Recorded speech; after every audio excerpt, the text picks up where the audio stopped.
ఒక cinema producer తీయాలంటే డబ్బు ఒక్కటే ముఖ్యం కాదు, అనుభవం కూడా ఉండాలి. ఈ సినిమా అంటే ఎంత పెడితే ఏ రేంజ్లో నడుస్తుంది, అంటే ప్రేక్షకులకు ఎంత రీచ్ అవుతుంది అనే అవగాహన నాకుంది. నేను ఒక సినిమా పిచ్చోని, అనగనగా ఒక కుర్రాడు సినిమాకి అసిస్టెంట్ డైరెక్టర్ చేశాను. దాన్ని పూరి జగన్నాథ్ గారు స్టోరీ ఇచ్చారు. అప్పటి నుంచి సినిమా ఇండస్ట్రీలో 24 క్రాఫ్ట్స్లో నేను పనిచేశాను. అంటే నాకు ఒక అనుభవం ఉందని నేను అనుకుంటున్నాను.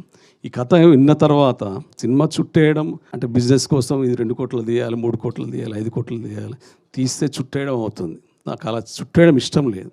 అందుకే ఈ సినిమాకి ఎన్నుకున్న నిపుణులు కూడా high technical standard technicians. Raj తోట సలార్ సినిమాకి ఏ కెమెరా వాడానో ఈ సినిమా కూడా అదే కెమెరా వాడాము. ఒక editor Praveen Pudi, national award winner.